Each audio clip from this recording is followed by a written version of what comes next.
सुप्रभात बच्चे, कैसे हैं आप लोग। उम्मीद करते हैं कि आप अच्छे से होंगे। मैं कुशल हूं और सदा आपकी कुशलता की कामना करता रहता हूं। वर्ग 8 विषय हिंदी पाठ्यपुस्तक के पाठ 19 जो कि अंतिम पाठ है लेकर आपके पास उपस्थित हूं। हिरोशिमा की आग बड़ा ही दर्दनाक प्रलयंकारी यह घटना थी। इतनी प्रलयंकारी थी कि पूरी तरह से कहानी को उतारना भी कठिन हो रहा है। बहुत सारे उसके दृश्यों को मैं आप नहीं देख सकता, आप देखने की स्थिति में नहीं रहेंगे। हमें उन्हीं चीज़ों को दिखाना होगा जो आपके उम्र के लिए अच्छे होंगे। तो हिरोशिमा की आग जिसके लेखिका हैं तोशी मारुकी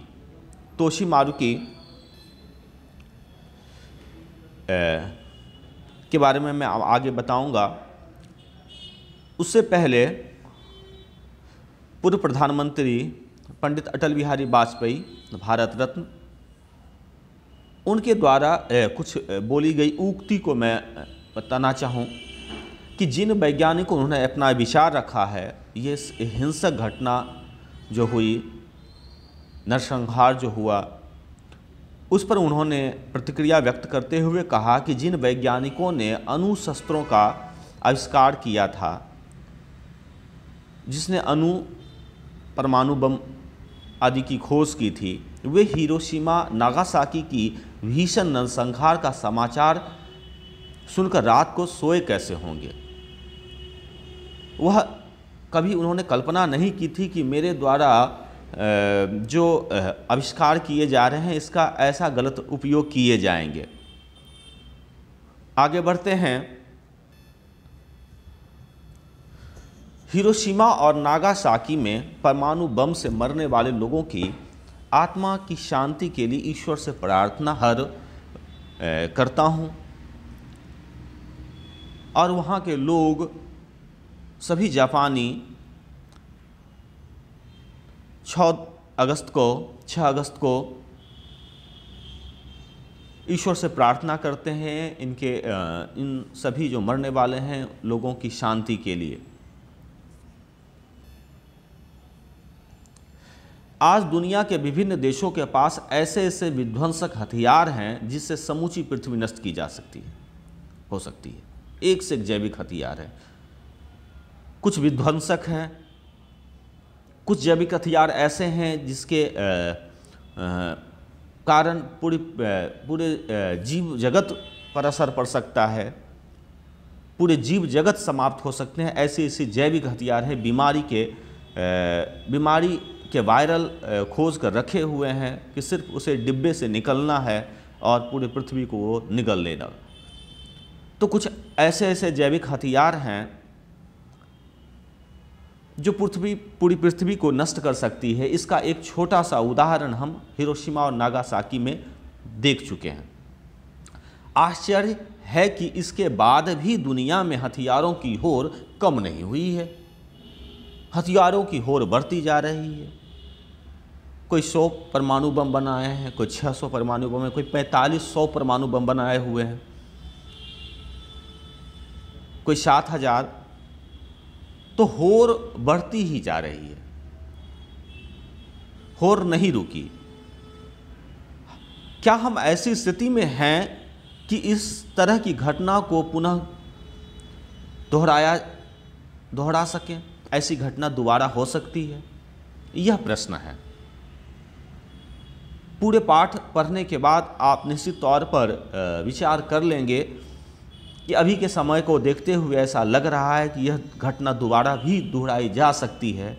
लेकिन जो घटना हुई है वह सोचकर तो हम कभी भी ऐसा नहीं सोच सकते हैं कि दोबारा ये घटना कभी दोहराई जाए।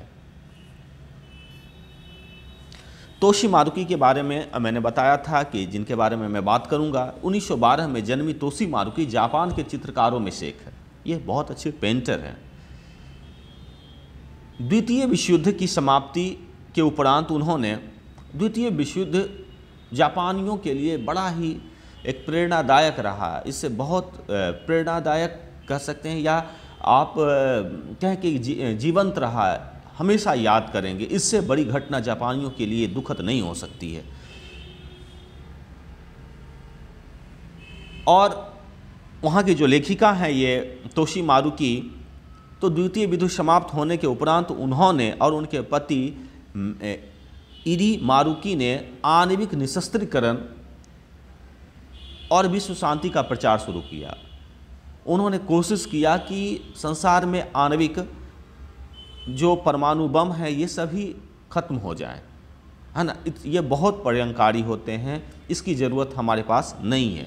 निशस्त्रीकरण, शस्त्रीकरण यानी शस्त्र से सुसज्जित करना, निशस्त्रीकरण यानी बिना शस्त्र का रहना, और विश्व शांति का प्रचार शुरू किया, विश्व में शांति हो, इस तरह के घटनाएं नहीं घटे।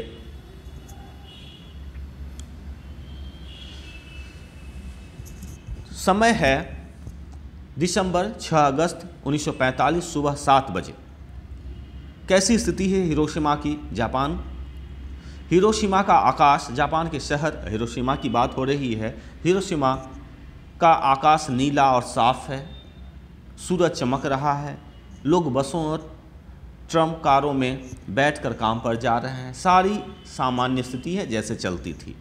गर्मी का मौसम है, सूरज की किरणें पानी की सतह पर थिरक रही थी। हिरोशिमा में 7 नदियां हैं, बड़ा सुंदर प्रकृति ने बनाया है उन्हें। जापान के कई बड़े शहरों टोक्यो, ओसाका और नगायो पर हमले हो चुके थे। द्वितीय विश्व युद्ध की बात हो रही है। हिरोशिमा अभी इन हमलों से बचा था। हिरोशिमा के लोग इस बात की खुशी थे कि ईश्वर ने हमें हमलों से बचा कर रखा है, कोई ऐसी बहुत बड़ी हमला नहीं हुए हैं। उन लोगों ने तैयारियां भी शुरू की हुई थी। हमले से बचने के लिए जो कुछ संभव था वह तैयारियां की थी। आग ना फैले इसलिए पुरानी इमारतों को गिरा दिया गया था। जो पुरानी कूड़ा करकट होंगे उन्हें आगे से हटा दिया गया था, साफ़ कर दिया गया था। सड़कों को चौड़ा कर दिया गया था। जगह जगह पर आग बुझाने के लिए पानी का प्रबंध किया गया था, जो कि युद्ध में देखे जाते हैं, है ना। युद्ध के साथ तैयारियां भी होनी चाहिए उससे बचने की। बमबारी की स्थिति में लोगों को छिपने के लिए सुरक्षित स्थान बनाए गए थे कि ताकि बमबारी हो तो लोग बच सकें। आप कंक्रीट का बंकर बनाए जाते हैं बमबारी से बचने के लिए। हर एक नागरिक अपने साथ दवाइयों की एक छोटी थैली रखता था। चोट लग गई, घायल हो गए हमले से, तो जो प्राथमिक उपचार है वो कर्ज किया जा सके। घर से बाहर निकलते समय लोग बमबारी से बचने के लिए खास प्रकार का कवच और हेलमेट पहनते थे, है ना, कि ताकि उन्हें चोट ना लगे, बच सकें बमबारी से। ये तो थी तैयारियाँ, लेकिन कोई ज़रूरी नहीं ऐसा होता कि जैसी आपकी तैयारी हो वैसा ही इंतज़ाम हो। और जापानियों के लिए, हिरोशिमा वाले के लिए ऐसा ही हुआ। तैयारी तो वो किए थे, लेकिन इम्तहान ईश्वर ने बड़े कठिन रखे हुए थे। कुछ संबंधित प्रश्न हैं जिसकी चर्चा हम उच्च समझते हैं इस वीडियो में करना। हिरोशिमा और नागासाकी कहाँ है? तो हिरोशिमा और नागासाकी जापान के शहर हैं। वहाँ किसने बम गिराया? वहाँ पर द्वितीय विश्व युद्ध के दौरान अमेरिका के द्वारा वहाँ पर बम गिराए गए थे। हिरोशिमा में कितनी नदियाँ हैं? हिरोशिमा में 7 नदियाँ हैं। जापान के किन शहरों पर पहले हवाई हमले हो चुके थे? तो जापान के टोक्यो और कौन से शहर हैं यहाँ पर दिखाए गए हैं, आप देखना चाहेंगे। यहाँ पर दी गई है कि जापान के टोक्यो और ओसाका और नगाये यो जगह पर यहाँ पर हवाई हमले हो चुके थे।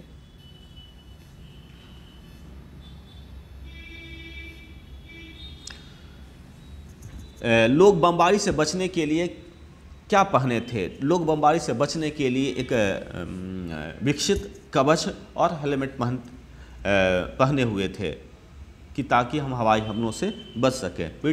बच्चे, मैं आगे की कहानी अगले वीडियो में लेकर उपस्थित होता हूँ। आप बने रहेंगे। धन्यवाद तब तक के लिए।